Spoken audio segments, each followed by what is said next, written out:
all of you here today present in Barcelona, and also welcome to all the colleagues that are joining online from all over the world to be here with us today.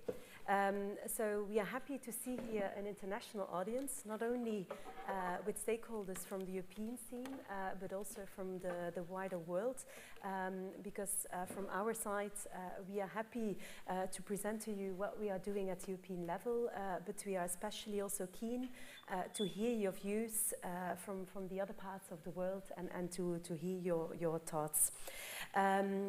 So my name is Tine Delva. I work at the European Commission in the Higher Education Department, and I'm joined here with my colleague Nadia, who is over there, also from the Higher Education Department and dealing especially with the Erasmus Plus program.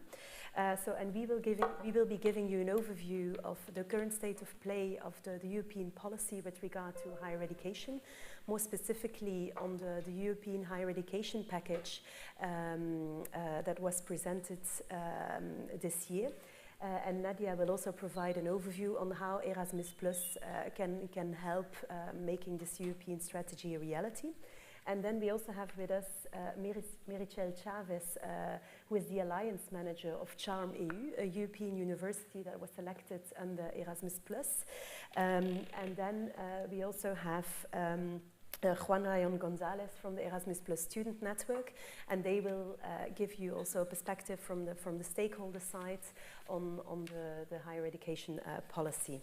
Let me start then by giving you a short introduction on the higher education package that we have adopted. But first of all, why did we think it was time to come forward with such a new policy development? I think this is not only particular to universities in Europe, but also worldwide. What we see is that the world around us is changing a lot. There are evolving skills needs at the member states level, at the level of the union as a whole. For example, if you only look at the digital side, it is clear that much more changes are needed in the skill sets that our students will get after they finish their educations. But also in many other fields, this is valid. We are still seeing that inclusion remains an issue in higher education, not only of people with regard with a social disadvantaged background, but for example also with regard to gender equality in certain study fields. Not only for example, the participation of women in STEAM fields, but this is also valid, for example, with regard to male participation in some study fields as well. Another element that is crucial at this point is that we see that some fundamental values and academic values are increasingly under pressure. Also, what we heard when talking to the sector is in Europe there's a high willingness from the sector to work closer together across border, not only with regard to student mobility, research mobility, but also really a closer integration of the institutions themselves. And in a survey that was run, it was mentioned by 92% of the higher education institutions involved that they are still facing many barriers when it comes to transnational cooperation. So this is actually where we have come up with this European higher education package, also to better position the European higher education sector in the global scene. So what is exactly this European higher education package? The Commission has presented in January this year a European strategy for universities and a Council recommendation on building more effective European higher education cooperation. For those of you that may not be so familiar with our European policy instruments, our European strategy for universities is a communication of the Commission. It's really a policy vision of where we think the future of higher education in Europe should be. And this vision was co-created with the member states and the higher education sector in the past year. So it's a shared and a joint vision in which we call upon the member states of the European Union and the higher education institutions to join forces and to jointly work together to realize the ambitions of the European strategy.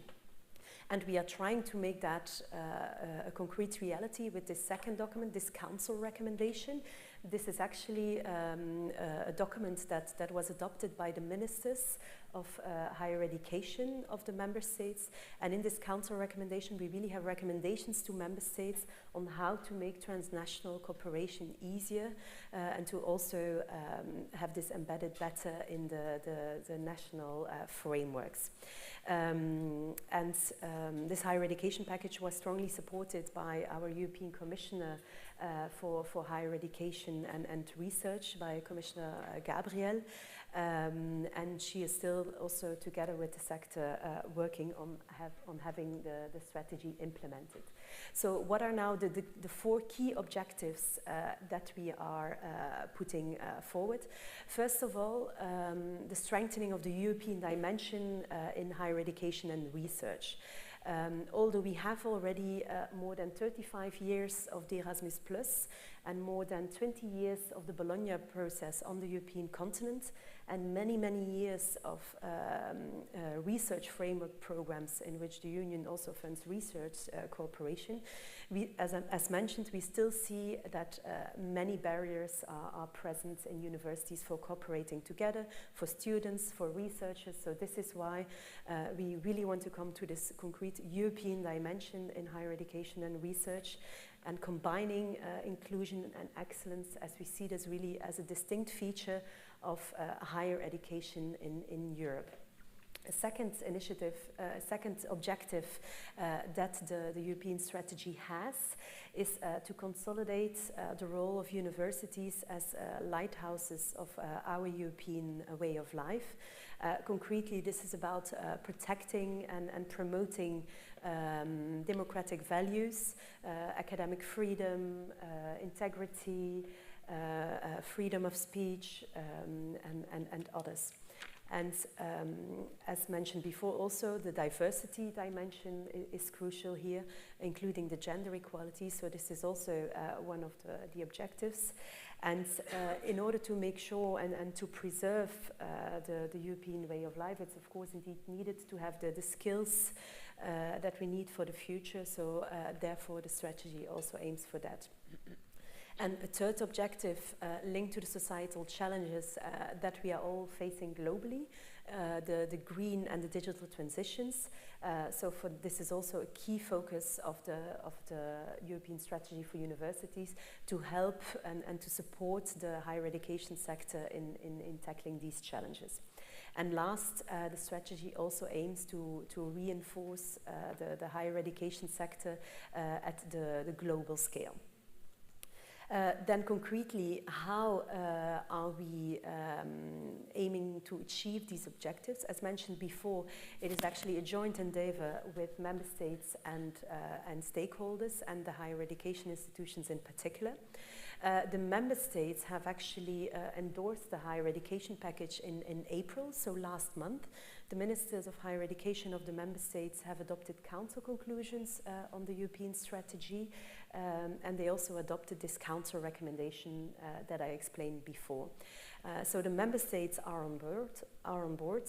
So also the higher education institutions are working together with us. And we have proposed many actions in the strategy to realize the objectives. And concretely, we are putting forward 4 flagship initiatives. And this is especially for this European dimension in higher education and research. First flagship initiative is the European Universities Initiative that we wish to expand to 60 European universities, covering around 500 universities and other types of higher education institutions across Europe. For those of you that are not familiar with the concept of a European university. Note that when we are mentioning this, that we are not just talking about individual universities that are located in Europe, but it's a flagship initiative where we ask universities across borders from different countries to work closer together in an integrated and a deeper way, really in a systemic way, building a joint long-term vision and also creating European inter-university campus. Merichel is here representative of one of the 41 European universities that we currently already have, and later on I also show a video that we have to better explain this concept. But from the current 41 European universities that we have, we want to go to 60 by mid-2024. A second flagship initiative that we have is that indeed there are already many joint educational programs within Europe, and especially also with the European universities now, the number of joint programs is steadily increasing, and the European universities involve often many partners, 5, 6, 7, 8, 9, 10 universities. And when trying to set up transnational educational programs with so many universities, we see also that sometimes the administrative bottlenecks linked to the setup of these programs are actually multiplied because of the different national frameworks that are in place. So this is where we will work together with the member states and the sector to a European label for joint programs that would be based on common criteria agreed with the member states and the stakeholders. And the aim of such a label would be to have transnational educational experiences really recognized for their extra added value. This is an added value for the students, because for them it will be easier to demonstrate to their future employers what was actually the added value of this transnational educational programs that they have done. And also for the employer, it gives a better flavor of exactly what they can expect based on these common criteria that such a European label would need to adhere to. We will be piloting such a label as of this year, and later on we will learn from this experience, and we will see together with member states and the stakeholder whether it would be possible on a voluntary basis later onwards to really have joint degrees at all levels that could be based on these criteria. But this is a long-term development that we are currently doing. A third flagship initiative that we are working on is to see the needs and the feasibility of institutionalized cooperation instruments, such as possibly a legal status for alliances of universities, because we see that universities now working closer together across the borders. They often face difficulties, for example, in pooling their resources, in their personnel. They have issues with their governance structures to make them more sustainable.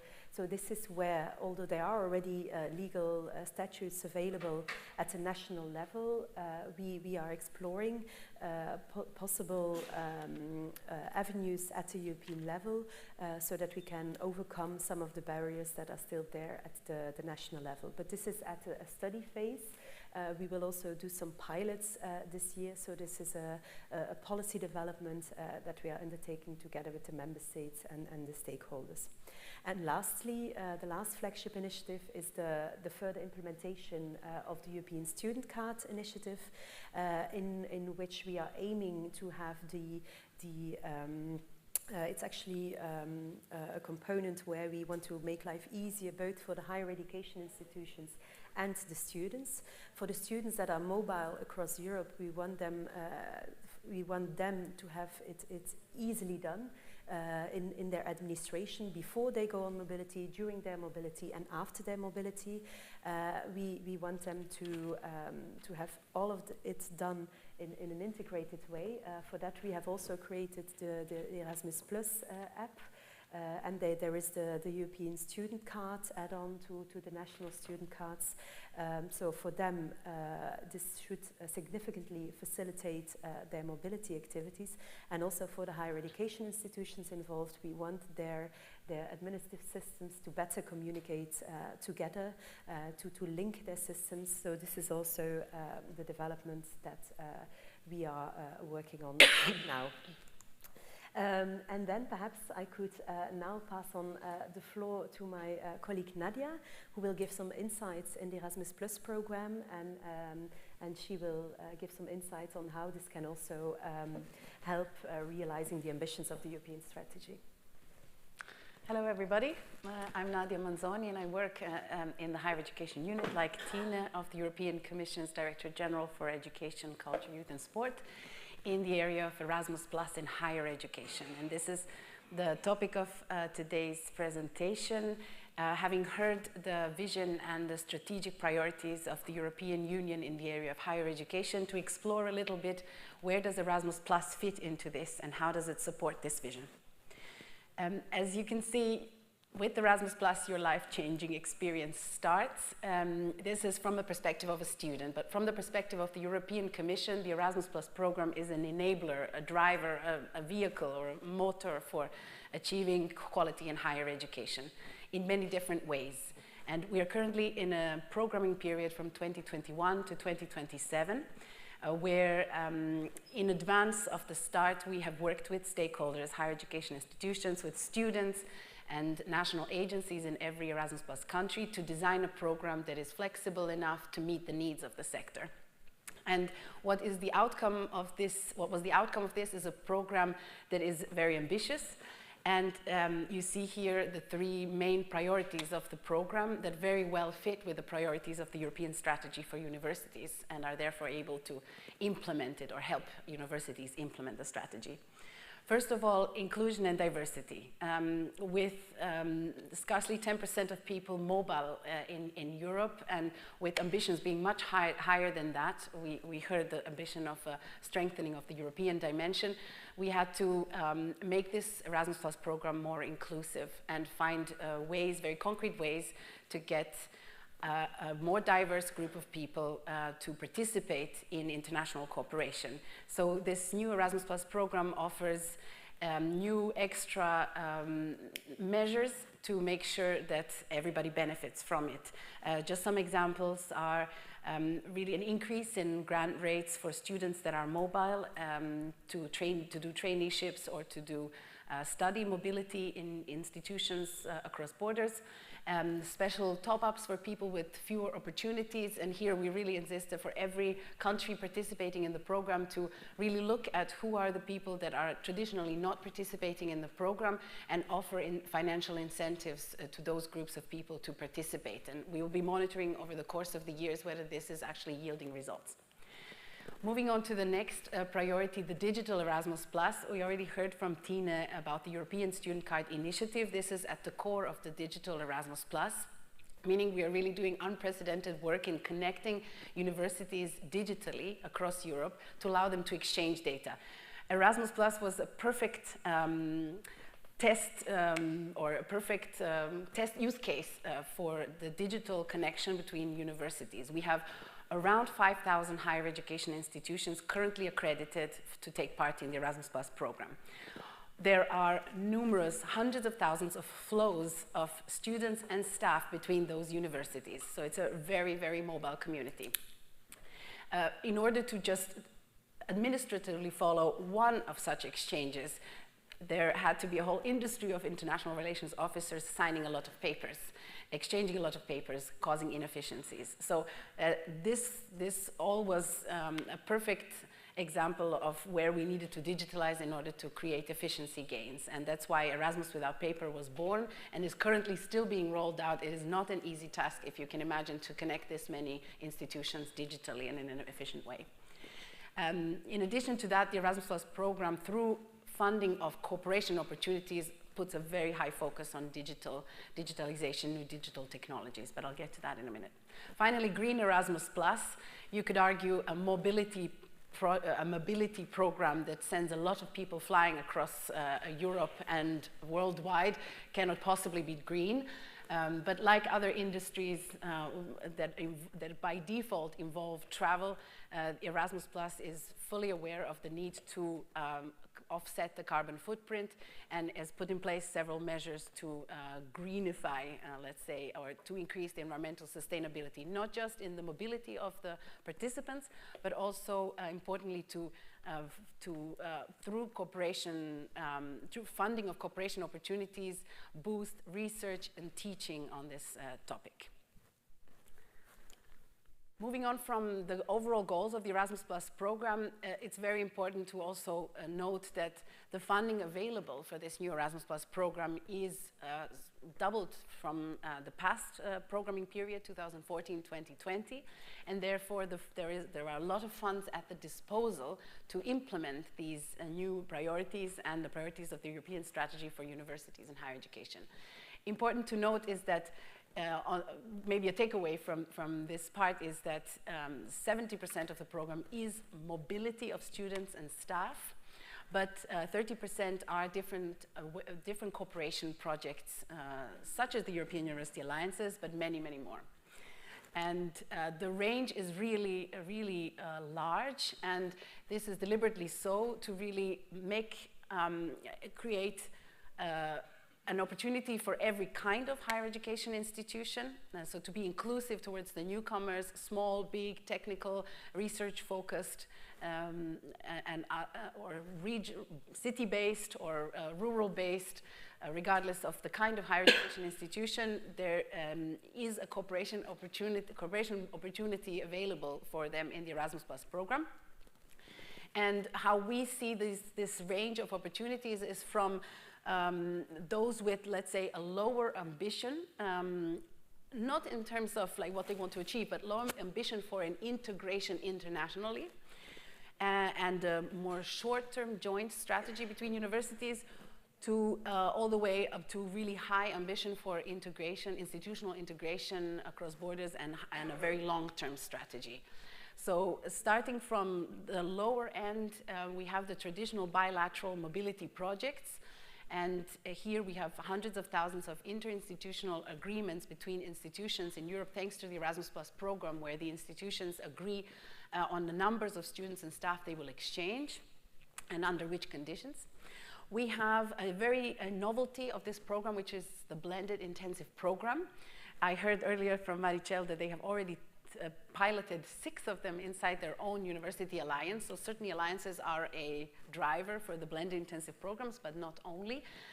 These are small, short-term courses delivered in a blended format, partly in a physical and partly in a virtual way, between a minimum of 3 institutions from 3 different countries and a minimum of 15 participants. And we see these blended intensive programs as a way to pilot the different parts of the European, or the different goals of the European strategy for universities, the interdisciplinarity, the STEAM approach, the innovation in teaching and learning. All of this can be piloted outside of the, let's say, regular curricula via the blended intensive programs, and offer to academic staff an opportunity to innovate with the curriculum, to test, to cooperate across borders on innovative approaches. So we're really looking forward to seeing the results of these blended intensive programs. And because they are of short duration, we also see an inclusive element to them. So the fact that you don't need to be away for 6 months or 12 months from your home institution can open the door to different kinds of students that cannot be away for a long period of time. And we know this is a problem in Erasmus+. So we're really focusing on short-term blended mobility in this new program. And then we have the traditional cooperation partnerships, what used to be called the strategic partnerships, over the course of a number of years. And this is still the most funded, or the biggest chunk of the budget for cooperation and partnerships in Europe. And seeing a lot of new curricula coming out of it, a lot of new innovation in teaching and learning, the use of open educational resources. These are the major outcomes of cooperation and partnerships. And when we did an impact study in the last programming period, what came out from the project coordinators of cooperation and partnerships as the main result of this cooperation is the innovation in teaching. And this is important, that the Erasmus Plus program, in complement to the Horizon Europe program, which is research focused, is leading to innovation in teaching and learning across Europe. And then moving on to the more ambitious cooperation opportunities, we have Alliances for Innovation and forward-looking projects. They are focused on cooperation with the sector, with the non-higher education sector, the enterprises, the private sector, for goals such as employability, defining forward-looking skills in a certain sector, improving curricula to fit the needs of the labor market, and so on. Then we have Erasmus Mundus, which you may be familiar with, a program focused particularly on joint degrees in a structured way. And finally, European universities, really integrated alliances of universities across many different countries with a long-term goal that they defined together to achieve. And all of this is to say that through these cooperation projects that should fit the needs of the different higher education institutions, the institutions can be creative in the way they want to use the Erasmus Plus program to implement some of the priorities of the European strategy for universities. And as a side effect, the mobility element, the mobility of students and staff, the exchanges of student to staff across the EU will be significantly boosted. So this is where I want to stop, and I look forward to the discussion.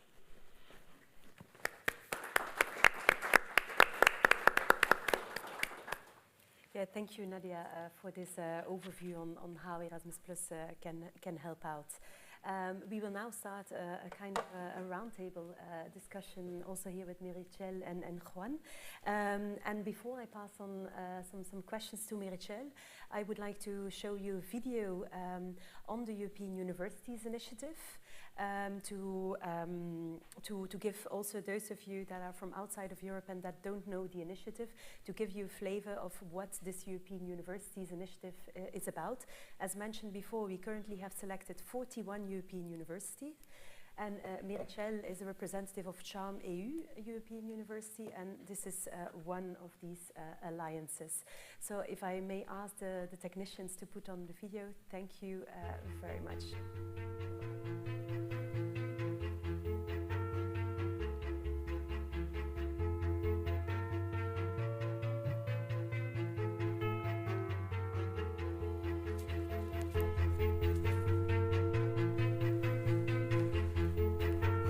Imagine new kinds of universities. Universities where you can learn, teach, research and cooperate like never before. Imagine a pioneering vision. A vision shared by groups of universities from all over Europe. Driving innovative ways of learning and inspiring cutting-edge research. This is happening right here, right now. Higher education institutions from all over Europe are coming together to form European universities. A unique opportunity for you to design your own curriculum.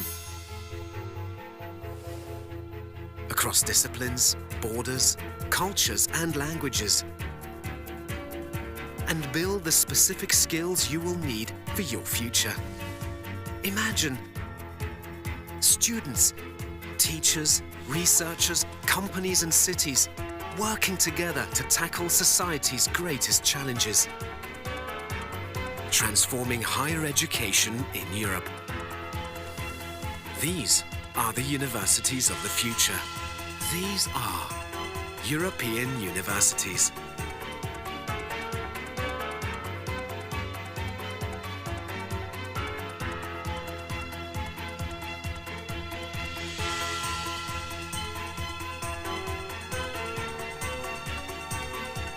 Now, just imagine being a part of it. Funded by Erasmus+.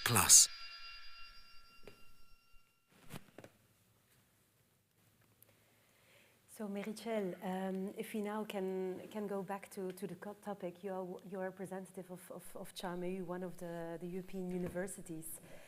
You are now operational for around 2 years.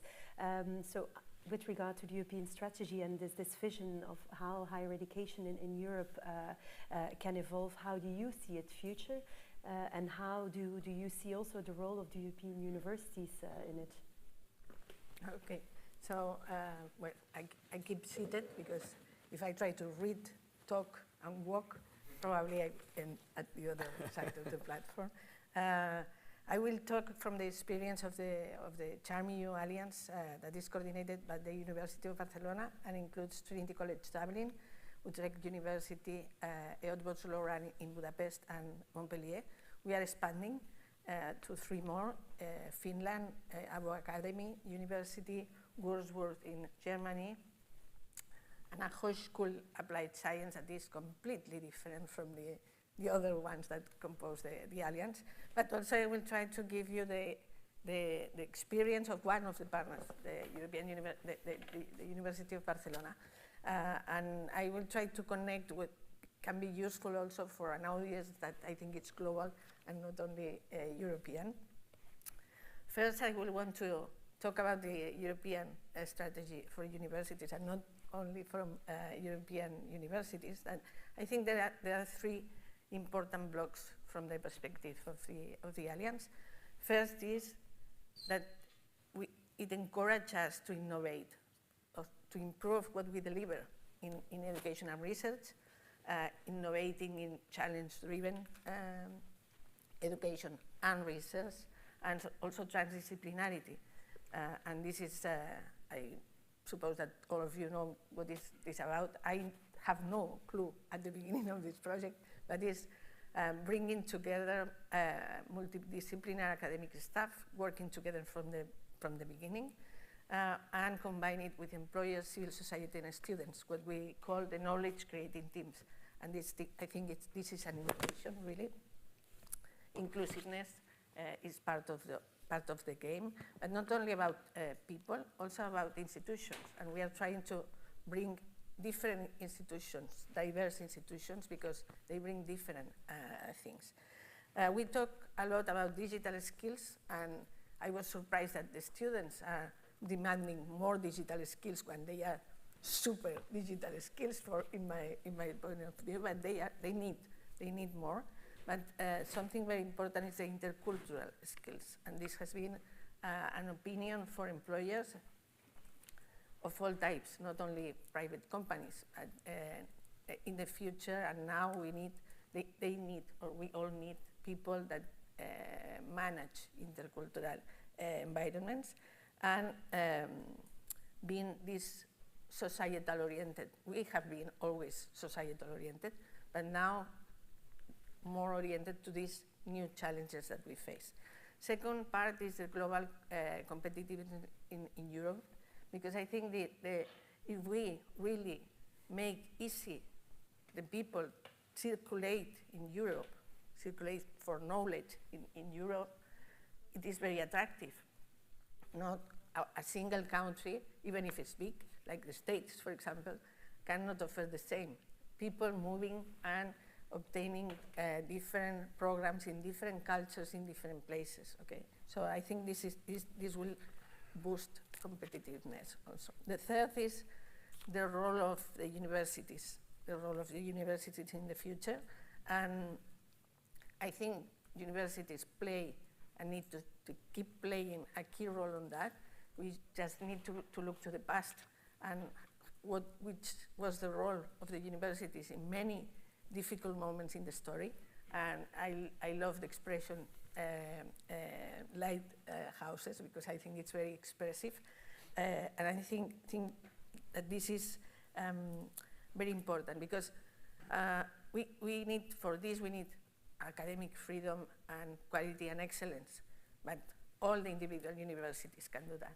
but to afford the complexity of the challenges that we are facing, need transnational cooperation. Okay, so I think this is important, and what I see, in my opinion, is that we are funded to be the leaders of this capacity. If I land this with experience of charm, who can resist the temptation to be part of this? So I think this explains the huge interest that this creates to the universities. In our case, we came from different approaches, different strategies with 3 commonalities: innovation, sharing experience, and creating together, bringing this innovation at home for transforming, but also for internationalization. But not only projection of our universities outside, but to impact inside with this, exposing the people to this context. So I think we couldn't avoid to be part of this. This is completely aligned with the mission of the university, and we were given a very ambitious challenge, a blank page to do that. So totally freedom of pursuing the aims, and that is also, and to be game changers, icebreakers, to break the barriers. So, and of course we were funded for this. We all know that it was lower than expected. We didn't expect what we were doing, really, but even this was worthwhile. The rectors of CHARM said, we are not here for the money, of course, and I think this is a sense of all the alliances.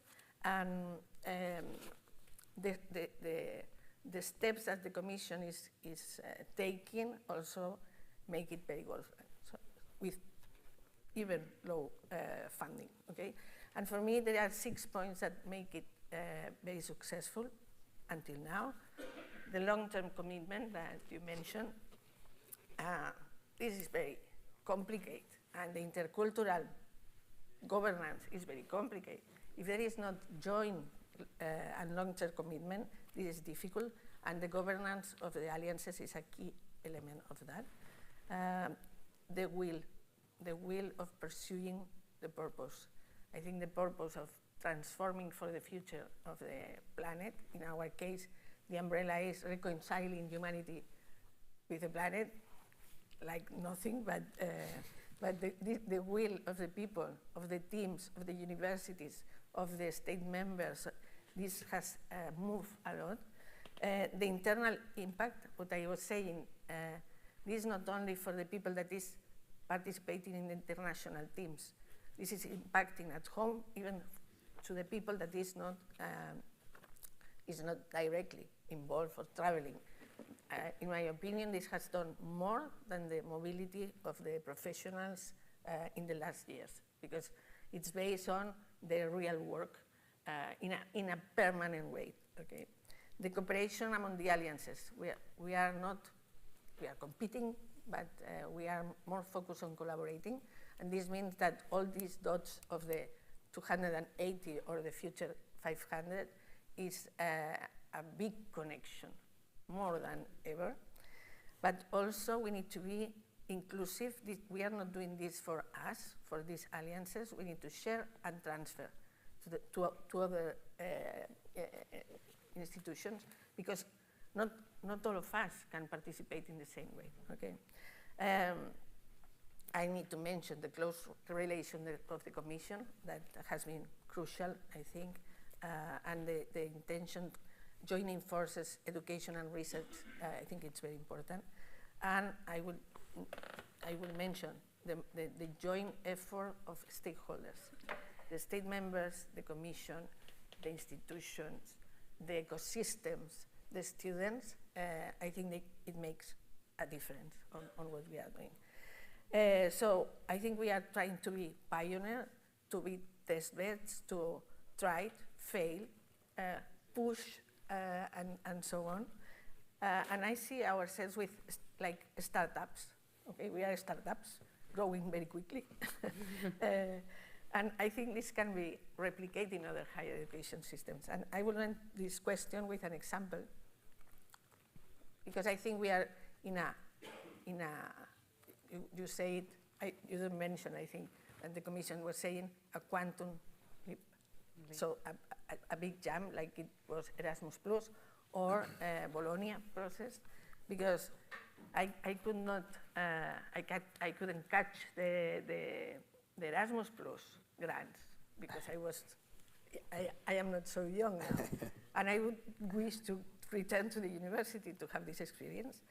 When we explain, for example, the master that we have created with all these elements, and you explain to a journalist, to a parent, or to a friend, or whatever, they said, I want to return to the university to experience that. And I think this is the more stimulating thing.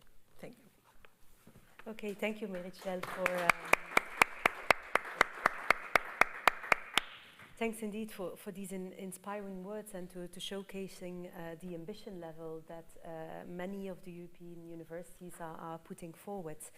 But can you elaborate a little bit on how you think that after these first 2-3 years, how this has already triggered changes on the ground? For example, we know that there were several hurdles at the European level that we are trying to tackle, for example, through the flagship initiatives, but also at the national level. There are often national regulations in place, which indeed make a lot of sense from the national point of view. But then when cooperating together with many universities from different countries and putting all those different rules together, we really saw it was difficult for all of you to make it happen. So, for example, in Spain or even in other countries, have you already seen how on the ground it is already inducing some changes? Yep. I think that the changes in different levels in the individuals, because this is another way to do the things. For the students, they are a little bit surprised and stressed because this is not the traditional way to study, but because they are challenge-driven, they can put their challenge on the table and so on. The academic staff is suffering a lot with so many innovation, but they are incredibly happy. Some of them have said that for many years they are enjoying teaching really. So this, I think this is a change. Also the professionals in the university at the institutional level, because all this innovation and things clashes with rules and regulations, with processes that we are doing and so on. So it generates internal tension, but this is part of the game. Okay, if we need to change, this allowed as Alliance and as a lab, we can do things and move it quickly and then transfer to the institution that is slow and rigid. Okay, so I think this is the second. At the local level, we are seeing how people is providing us with local challenges to solve by the academic staff and by the students. And at the regional and the national level, as you mentioned, this is not easy. To do joint programs and to do transnational collaboration is not easy, because education is part of the strategic competence of the member states in Europe, but I think in all the countries it's the same. So there are some jealousy and prevention to give some space for this. And it's impossible to comply with all the national regulations, impossible, okay? Even innovation in one country is very difficult with the regulations. So we ask for flexibility. If we have not more flexibility, we cannot test, okay? And some, in our case, for example, we made the first joint program with this umbrella of the European universities, and some of the governments believe that we need this space and change the legislation. And at the beginning, they said, well, yes, it's okay. It's a master, you are a control case, we can give you some flexibility.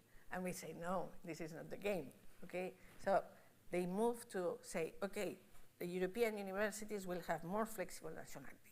And at the end, we said, this is not the game again. So we are the icebreakers, okay? So we are the ones maybe producing the trust, but the others need to benefit also. And at the end, in Spain and in Hungary, they changed the legislation for all the universities.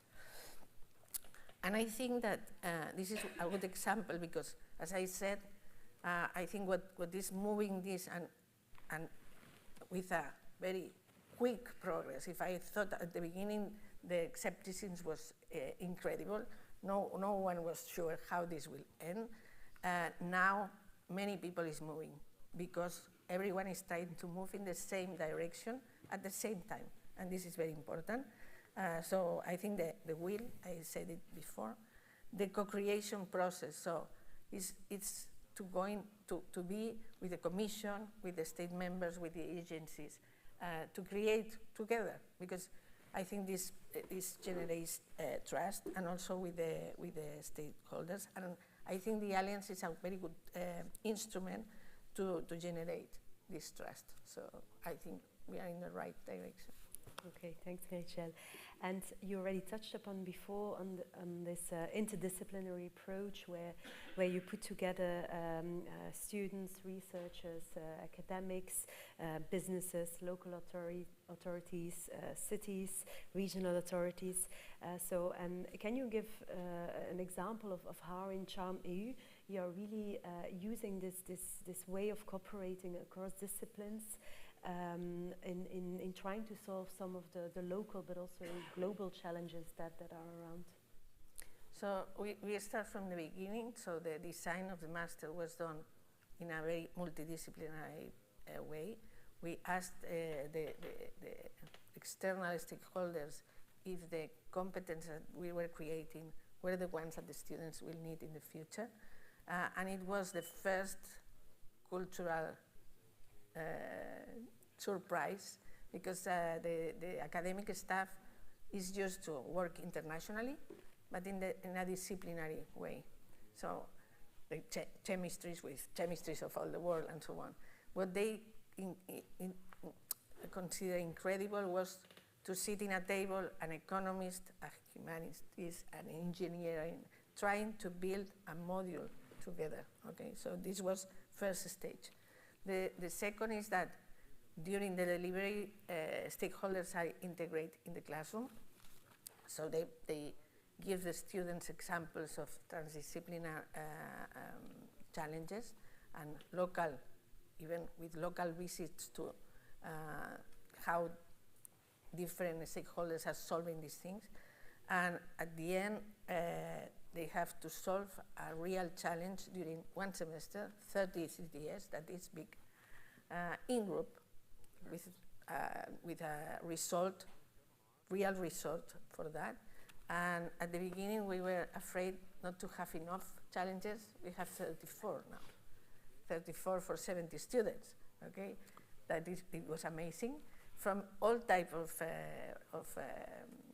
institutions, local and global. So I think these are the three examples in education, but we are also working in defining research spaces, also work transdisciplinary and transcultural to fix some of the SDGs. And we have identified 6 topics that can be the seat of research groups on that, based on the strengths of the university. So also multidisciplinary, and then we need to bring the stakeholders. These are the examples that I can give. Okay, thank you, Merichel. Perhaps now we can pass on to the Erasmus Plus program for some. Yes.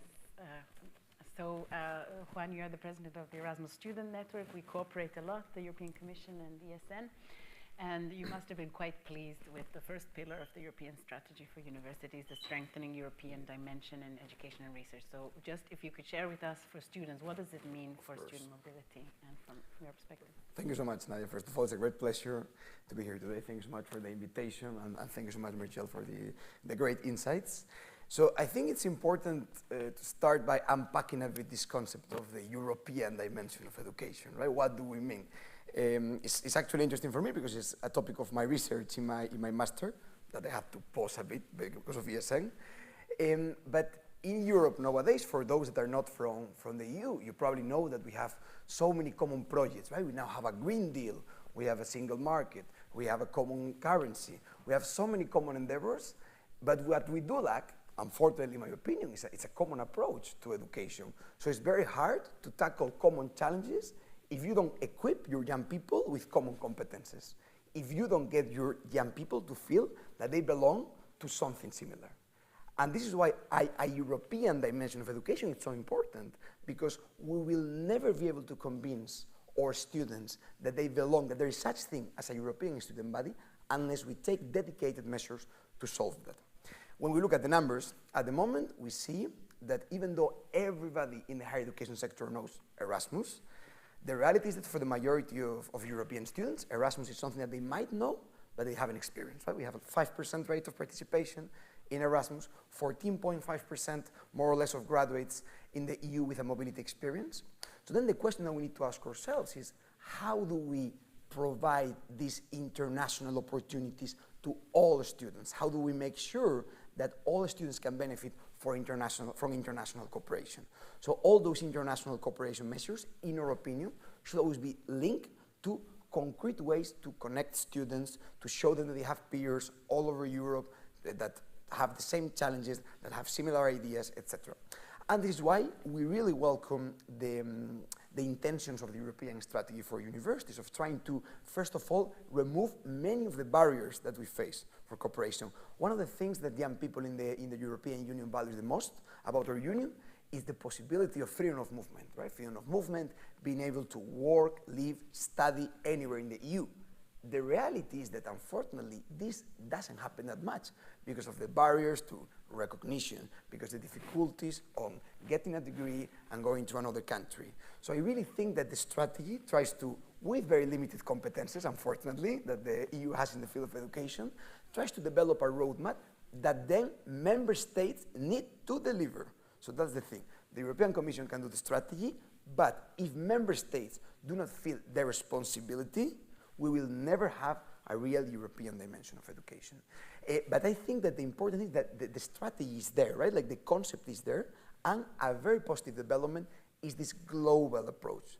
This idea of the European Union, not only thinking about our own students, but really thinking about how the things that we test here, like European universities, can then contribute to the global conversation on higher education. This is something that we see a lot in ESN when it comes to Erasmus. Erasmus is now a worldwide program, not only in terms of participation, but also in terms of relevance, right? So we have all these exchange students coming to Europe, and even if they come through other programs, they come to us in ESN and they tell, yes, of course I'm an Erasmus student, right? Like, of course. So that achievement that we have managed to get through Erasmus in terms of creating changes, getting other countries to talk about the importance of exchange, I think we can replicate it in higher education in general, in higher education cooperation.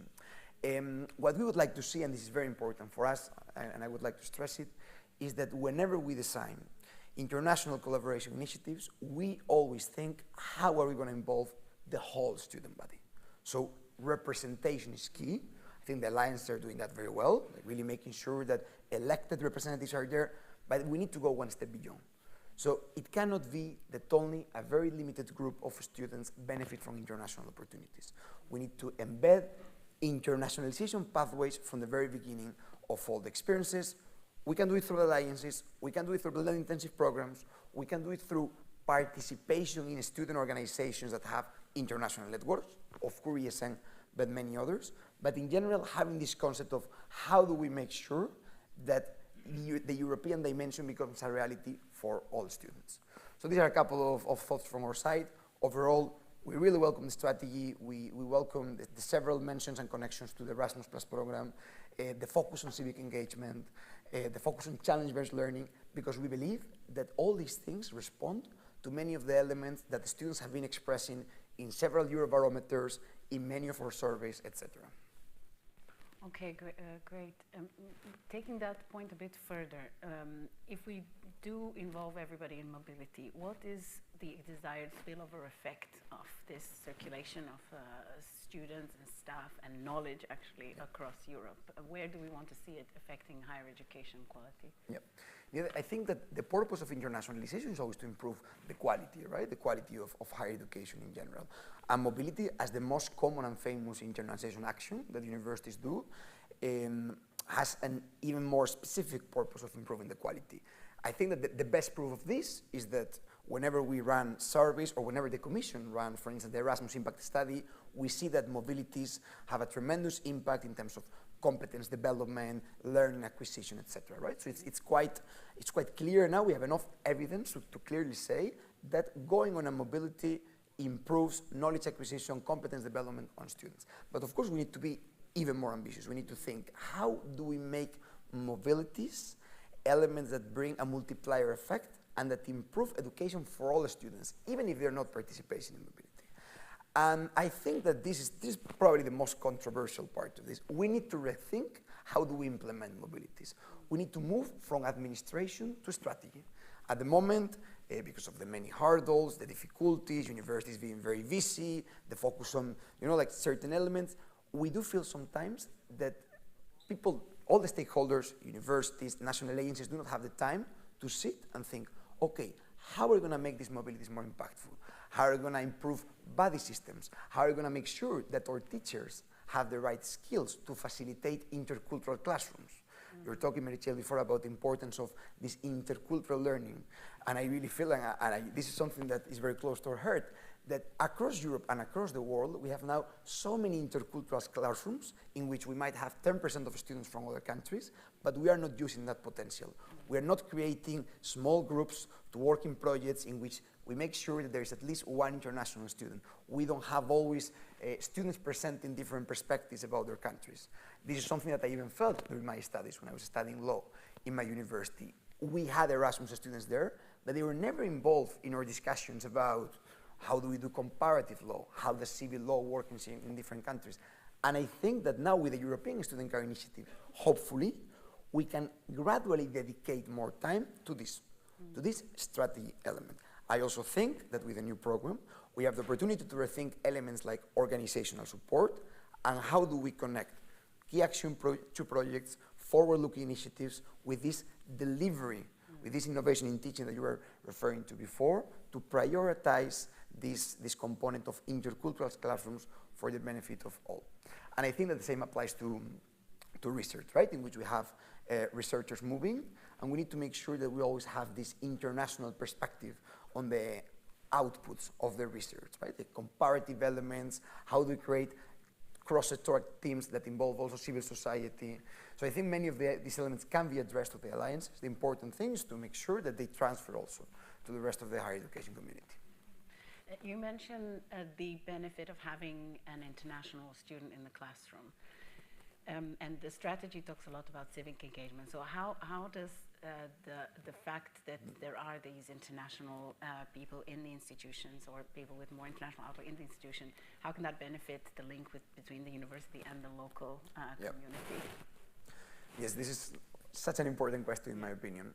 The great thing about Erasmus is that institutions of all kinds can benefit from it, really. Like in Spain, we have the example of very big universities like University of Barcelona hosting thousands of students, but also smaller universities in other parts of the country with a smaller number of students, but with an incredible possibility of bringing internationalization, not only to the university, but to the whole community.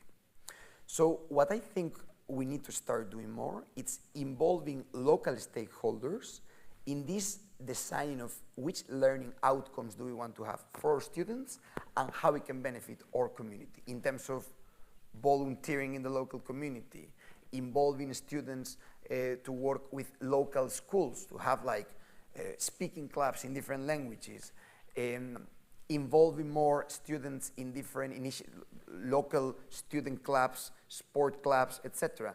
Because what we see at the moment in our research, in the latest TSN survey, is that only, for instance, 7% of students volunteer while on exchange. In total, only 50% of international students engage with any kind of organized student club, student society, sport club during their mobilities. This means that 50% of the students, half, so which amounts to around 175,000 students per year, are not having a structured interaction with the local community. This is such a missed opportunity. I'm thinking about, for instance, in the case of Spain, all those students going to places like Castilla-La Mancha, like Cantabria, like my region in Asturias, where we don't have such an internationalized community like we have maybe in Barcelona, and how much can we benefit if we create those bridges with students? I'm also thinking about my own friends. Many of them, they haven't been in Erasmus. They don't have any international friend whatsoever. And if we plan more strategically, we can solve that. How do we make it a reality? Going one step beyond when it comes to the design of learning outcomes. So we have the learning agreement in which we have ECTS credits that already provide the possibility of incorporating elements that go beyond just classroom and normal teaching. Let's use that to look at the Erasmus experience and the mobility experience from a holistic perspective, like we do in European programs in the field of youth. What happens outside of the classroom is equally important if it is connected with learning outcomes. And I think this is doable with the current tools that we have. We don't need to reinvent the wheel for this. I've taken notes. Yeah, Juan, if I may take over again. Before we get to some questions from the audience, you are here representing the Erasmus Plus student network. You are here with the specialist in the Commission on Erasmus. Do you perhaps have a pertinent question to her? I also have questions for Nadia. She always answers very kindly and gives very good answer. So Nadia, I'm actually going to ask about Erasmus Plus traineeships because it's a topic of the priority within the strategy. I have a lot of personal interest, and ESN has been working the topic a lot in the past through Erasmus intern. So in the strategy, we have several mentions to the traineeships. We have a qualitative mention, right? A new target, 100,000 students per year, which is 33% more than we have right now. And we also have a lot of mentions to these collaborations with local ecosystems, startups, entrepreneurial organizations, etc. However, what we have seen in the past is that the satisfaction rate with traineeships is a bit lower compared to the student mobility, and also there's less awareness on how these opportunities work. So maybe you can tell us a bit more of what are the plans of the Commission to boost these traineeships, to make them more strategic, link them more with local ecosystems, etc. Okay, thanks a lot. So just maybe for context, we didn't mention it before so much, but Erasmus Plus is also about international exchange of students to private enterprises or other organizations to have work experience and not just a study experience. And this is not an internship that has to be also planned, where the learning outcomes also have to be set out in advance and reintegrated into the qualification of the sending institution. However, it is a very unregulated part of Erasmus Plus because of the diversity of work experiences that students may need for their course or may want to do.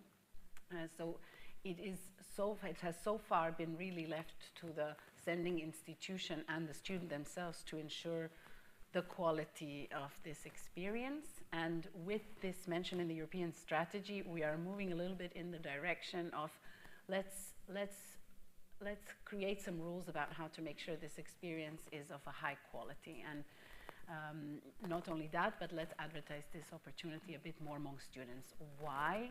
It fits very well with the overall priorities of the program. So we see that traineeships are good for inclusion. They enable people to earn a little bit of money on the side. We're not talking loads, but there is a financial element to it that is attractive to those with fewer opportunities. I myself did a traineeship. I never did a study mobility, and I am an advocate of it. I managed to finance my final year at university with this.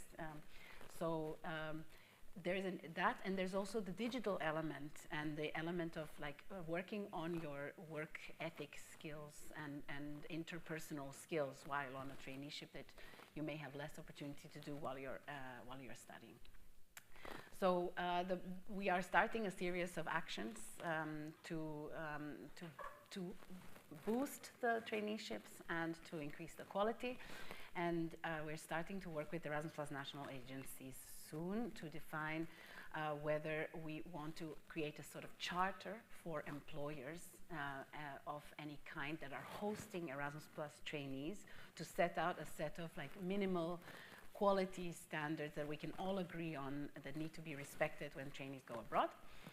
And secondly, you mentioned your website, erasmusintern.org, which the student network is running and which enables students to see opportunities. And what we have discussed with you and with internally is that we cannot establish from the side of the EU some kind of monitoring, top-down monitoring mechanism of all the employers in Europe that host Erasmus Plus trainees. That would be against the principles of it. But what we can do is encourage participants, trainees and students to exchange among each other how well a certain experience went, what did they learn. So this is one avenue we want to pursue in the next years to see how Erasmus Intern or an alternative platform can be used for students to rate their experience and help each other. And the Erasmus Plus app is probably going to be the vehicle through which we're going to do this in a more efficient way. So those are some of the ideas, but we are at the start of this process. Thank you so much. And perhaps, Merichel, would you have questions to us that you would like to pose? To both. To Nadia, we are testing things. Okay, so, and we are producing a lot of information and feedback. No? How would be the best way to channel this and in the appropriate moment about mobility, about blended intensive programs, and about the other types of things that we are thinking that can work but doesn't exist yet? So I would say two things here. I mean, the Erasmus Plus program is a 7-year program, but it does have a point in the middle where everything is evaluated and restarted. It's the midterm evaluation that you know about. And the consultations with stakeholders that will feed into the midterm review of the program are starting this summer already. And the key point in time will be next year when there will be a public consultation where all the stakeholders will be able to submit opinions on how the Erasmus Plus program can be tweaked, needs to be tweaked, needs to be made more inclusive, needs to be redesigned to fit certain needs. That is the more public side of things, but as European University Alliances, you are, of course, Erasmus Plus beneficiaries, and Erasmus Plus beneficiaries have a more direct line of communication with the European Commission, and that is through the Erasmus Plus national agencies that are based in 33 countries of the program. And there, I think it's important that we constantly communicate both ways via the Erasmus Plus national agencies who are in touch with the European Commission all the time about the program, actually. And so that would be best. To you, I think we have many challenges in front of us, but one is that we are now more concentrating Europe and European universities because we need to go step by step in this complex way, but we need to open also. So I think it's important that we find the way where the other continents, planet in general, can participate somehow. So I don't know, how do you think this can happen in the future? Indeed, because I can imagine with an international audience that some of the higher education institutions here may possibly be interested in working together with the European University. And indeed, this is also something that in the European strategy for universities is applauded to increase the transnational cooperation also across the countries beyond the European Union. But of course, European universities, they were set up as European universities, so the main partners, they come from the Erasmus Plus program countries, so this will remain the case. But of course, there are many other ways to cooperate with the European University. The different possibilities offered under the Erasmus Plus program. There are agreements that are being made in view of the internationalization strategy that several European universities have.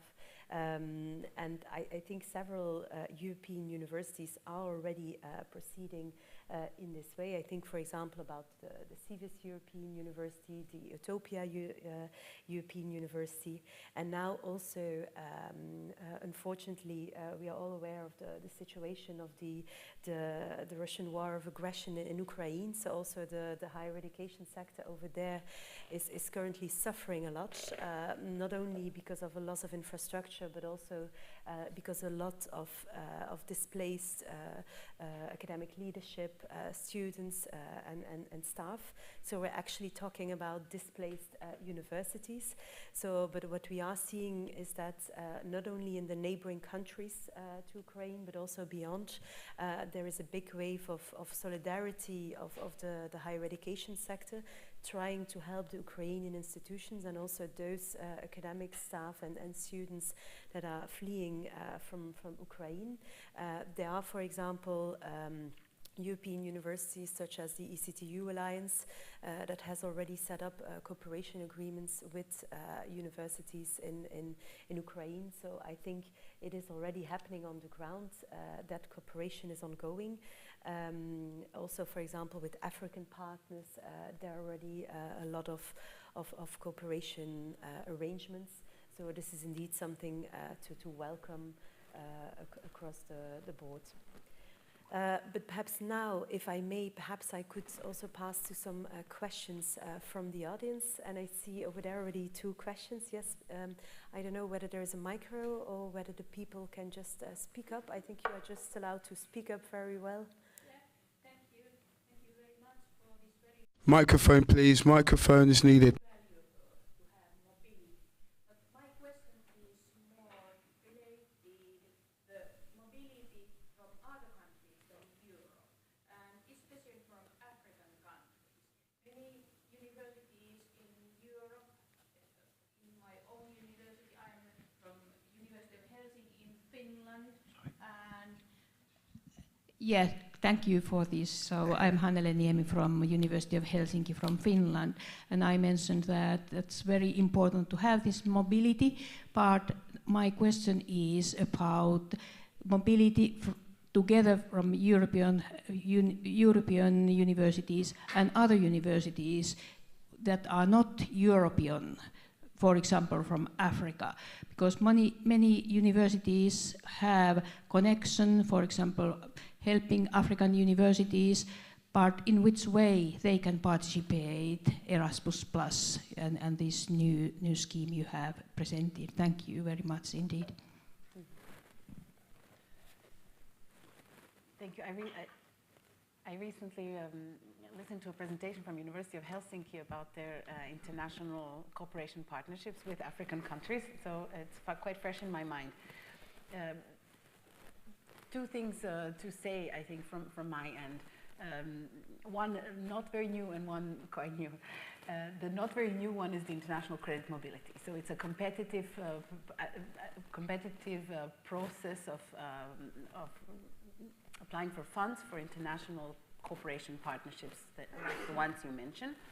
It is quite competitive. We saw in the past programming period that the demand by European universities was far outstripped the supply of funding.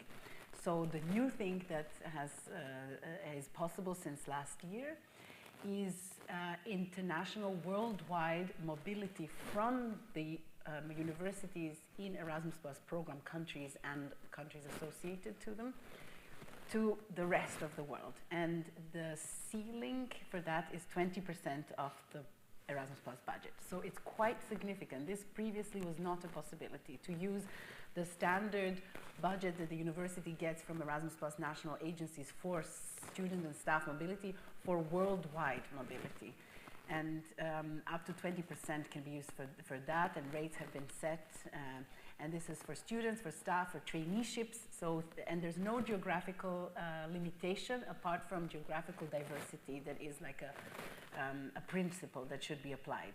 So not just for mobility into one country in the world, but to ensure that one university has partnerships in several other countries in the world. But that is the sole criterion and this 20% ceiling of the budget. So we're expecting quite some boost in international exchanges, starting perhaps with exchanges of staff where the partnerships are new to formulate, to test the ground, followed by student exchanges.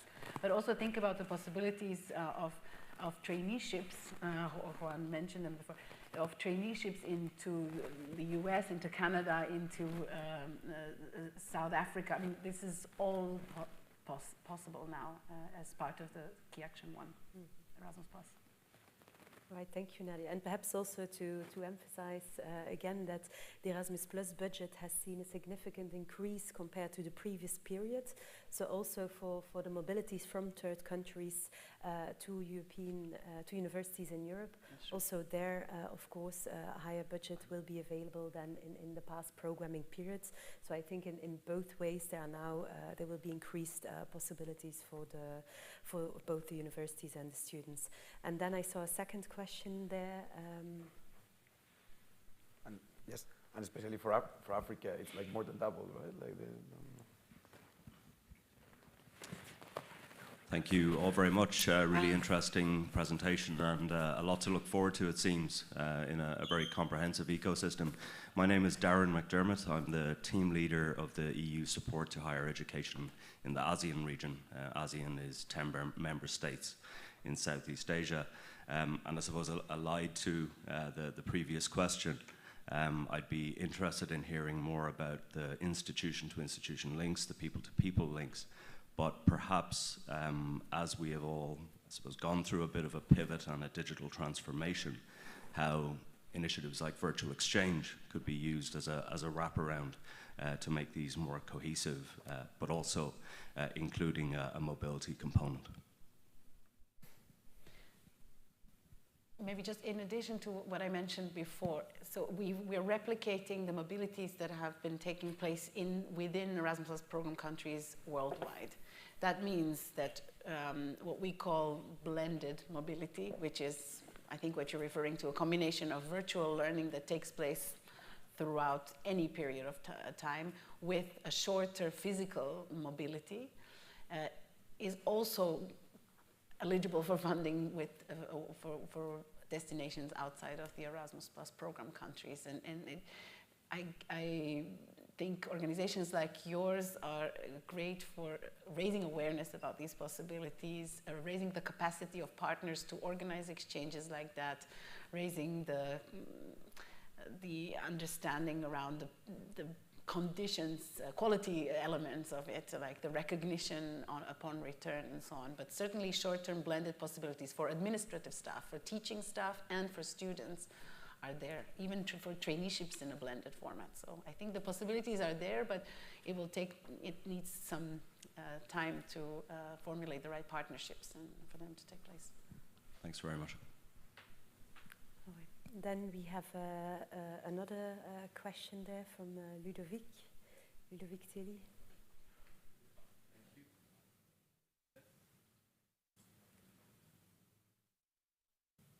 Yes, okay.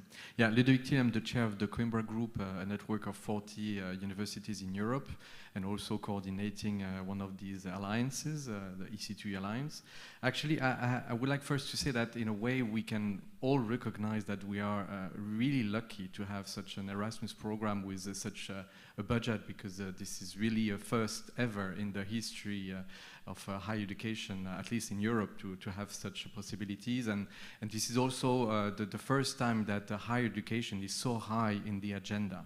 So this really needs to be recognized, because this is really promoting academic values, democracy, also the need to meet the other, and all what it develops in terms of critical thinking, but also, as Juan and Merichel mentioned, this promotes internationalization and education innovation. So everything is really very timely.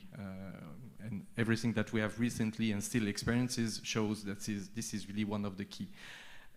But there is a but, of course, and it's more actually a general question. How you at the Commission do you see that the European strategy for universities can really help us on the ground at universities to convince all the governments that they need to massively invest in higher education, not just in Europe, but actually all over the world as a sort of model, but also how can you help us convincing that we need also to harmonize all the education regulations, and again, not just in Europe, that's already a lot to do there, but all over the world, because in the end, all the students, wherever they are, they should be all assessed and recognized the same way. So how do you see the possibility of this strategy to really push in that direction? Maybe it's not an easy question. Yeah, thank you, Ludovic. It's not an easy question, but a very pertinent one. Because indeed, investment into higher education. For those of you from outside of Europe, let me quickly sketch a little bit the basics, knowing that member states in the European Union, they remain responsible for the organization of the higher education system. So the European Union is complementing actually with regard to transnational cooperation and the sharing of best practices between member states. But as such, the main funding of higher education sector comes from the member states. And of course, education is a priority when it comes to funding. But I think we're all aware that we live in times of budgetary constraints. So choices are to be made from the European side when it comes to transnational cooperation and the mobilities and the cooperation between higher education institutions. We have indeed made the choice to strengthen this budget, and note that of course this was on the proposal of the Commission, but this was also very much supported by the Member States and the European Parliament, because they had to approve this budget. So they have really approved this transnational cooperation dimension in the education field. And then of course when it comes to national investments, there we are also working with the member states. We have a group of member states coming together on the European education area, and one of the groups is really working on investment and on how to increase the investment levels at the national level. But this is then also a plea for some of the member states representatives that are listening here. But I'm sure that they are well aware of the needs, and it's a matter of finding the best balance here. And then when it comes to the harmonizations of legislation, not only European but worldwide, let me start by saying that perhaps harmonization may not be exactly what we are aiming for, at least not at the European Union level. This is actually what is actually not, this is not within the competence in the European field to harmonize legislation, because indeed this is a national competence. But what we are aiming for is to make them compatible, to make sure that when we are working across borders, that indeed we can make it happen. When it comes, for example, to the recognition of qualifications. And for that, of course, we are also using the Bologna process. But on top of that, we have our European Union tools to make sure that the Bologna process tools are even more reinforced. So when it comes to recognition of qualifications, when it comes to quality assurance, and this is also where in the higher education package that the Commission presented in January, that is also the reason why we came forward with this Council recommendation that was adopted by the Ministers of Higher Education last month. In this Council recommendation, we are really putting forward concrete recommendations to the Member States to ease certain hurdles that were there for transnational cooperation. So trying actually basically to make the national regulations more compatible. We know that this Council recommendation, it is a piece of paper that needs to be translated in practice, in reality. So this is where we will not stop now just this Council recommendation has been adopted. We will continue to work together with the Member States Being here in Barcelona, I can, for example, raise the fact that Spain, for example, will have the presidency of the European Union in the second half of next year. So Spain has always been very promoting this European dimension of higher education and research as well. So 1 year after the adoption of this council recommendation, we will for sure take stock, and member states are asked also to inform us on their game plan on how to implement this council recommendation on transnational cooperation. So from our side, we will try to keep the pressure as much as we can, and to keep on going into dialogue both with the member states and the higher education sector to make sure this transnational cooperation can be eased. Then some other questions there in the back of the room.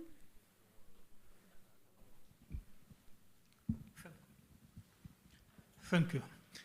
My name is Vladimir Bakhrushin. I represent the Zaporizhzhia National Polytechnic University from Ukraine. And first of all, I want to thank you for the supporting of Ukraine and our staff and our students. I want to say that Russia today destroys not only Ukraine, but also the values of European Union and European higher education area. More than 300 of Russia rectors supported officially the position of Russian leadership. And I have two questions.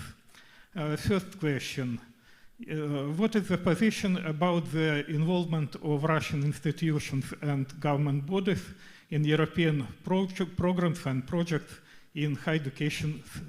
And the second, what initiatives may be implemented or provided in supporting not only our staff and students, but also in capacity building and supporting of higher education system of Ukraine and Ukrainian university in defending our common values? Thank you. Yeah, thank you for your question. And indeed, the European Commission and the European Union member states, they have condemned the war of aggression in Ukraine. And we are also taking appropriate measures in the different fields, so also in the fields of higher education and research. For example, when it comes to Erasmus Plus and the cooperation with Russian institutions, this is now being stopped. So all the cooperation with Russian higher education institutions is ordered to be stopped. What is continuing is the cooperation on a people-to-people basis to make sure, of course, that we do not punish the ordinary Russian citizen that wants to come to mobility to Europe. This is also in view of sharing European values. So this is currently being implemented on the ground, and also with regard to research and the cooperation with researchers, a similar approach is being taken. And then Nadia? And then with regard to your second question, there was quite swift action in the Erasmus Plus program. We introduced some unprecedented measures and opened up the Erasmus Plus program to individuals, students and staff from Ukrainian universities to come on a mobility into Europe for a period up to, for students, 12 months per study cycle. So using all the standard rules of the Erasmus Plus program that apply to intra-EU mobility, we have opened up the program to incoming students and staff from Ukraine.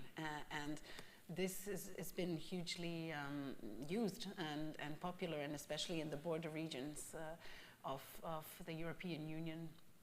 So it's already being used a lot, and it offers a temporary, let's say, opportunity to continue studying as we, in our contacts with the Ukrainian Ministry of Education, have been made very well aware that we should not foster brain drain of any kind and should always encourage a return, and when the conditions are make it possible, and a rebuild of the Ukrainian education system on return by the people who have learned something while in the EU.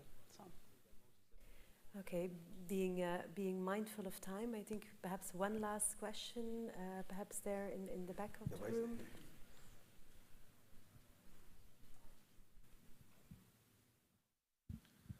Thank you very much for the excellent presentations, and I'm Efrem Yildiz from the University of Salamanca and member of ECTU Alliance.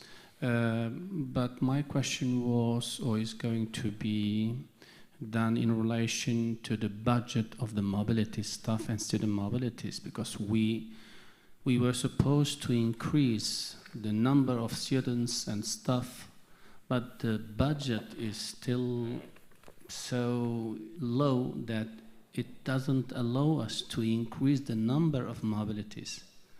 Is there any chance to have in, let's say, next future, to have an increasing process of these mobilities, because we have a very, very low percentage of students who are sharing this excellent, marvelous experience of the mobility that the mobility provokes. The spirit of Europe, in my opinion, will be based on such mobilities. Honestly, I see it every day, so why not increasing this part in a considerable way? Is there any chance? Yes. In fact, the budget is increasing incrementally from year to year. From the first year of the program 2021 until the last year of the program 2027, the budgetary profile is going like this. So in the year 2021, and for those who don't know how the budget is dispersed, it's on a yearly basis. There are yearly calls in which the European Commission distributes the funding to national agencies in each country, and national agencies distribute the funding to their institutions and have a hard job of allocating this funding across the different institutions in their remit. And in the call year 2021 was the lowest, around 719 million euro for the EU, rising up to 960 million in 2022 and going over 1 billion in 2023 and onwards. So every year we have an increase, and in fact we need to talk about absorption of this. We need to talk about how we get more people to participate. So very soon the budget, perhaps in 2021 it was an issue for some universities, but very soon it will not be an issue anymore. So especially universities that participate in European University Alliances, they have a goal of 50% of mobility, like yourself, 50% mobility of students within an alliance, any kind of mobility, but still, and they will need to apply for more funding with their national agencies in order to satisfy this demand, and this will be great. All right. One more? Yeah, perhaps one more, but then we will have to close down. So I think over there was a question. Yes, thank you. My name is Lena. I'm currently on my Erasmus in Spain, so thanks for the opportunity. And I have a question because it was stressed that it's important to involve internationals in the local context, so that it's that the community, like the local community, can also have a benefit from it. There's an approach called service learning. Is this also included in the European strategy? Yeah, should I mean, it's so the thing is, from our perspective, I totally agree with you. Exactly, I'm talking as representative of ESN, right? Like maybe then the Commission can complement. What there is in the strategy is a clear mention to civic engagement, to the importance of learning labs, for instance. So the principles behind service learning are mentioned, I would say. I think service learning is not included exactly, but it's quite clear from our perspective in ESN that strategy shows that the component of civic engagement should be crucial in the future of European higher education. That's how we interpret it. Then, because it's also quite important to put your money where your mouth is, the Commission has also included a clear reference in the Erasmus Plus calls for cooperation to recognition of informal learning in higher education. So it's there, right? What is the next challenge, in our opinion? To make sure that we adapt existing tools such as ECTS and learning agreements, so service learning on exchange becomes a possibility for most students. But the tools are there. That's our interpretation. What we need is to develop testing modules, to develop innovative practices, to work with alliances, to work with national agencies, to see how we implement it. But our perspective is that all the conditions are there for, we can call it service learning, but in general, civic engagement to become a reality for most Erasmus students. Well, I think, Juan, you couldn't have closed it better. We fully agree. So with this, I would like to close this session and thank you for your attention here on site, but also to those people watching online. Thank you very much.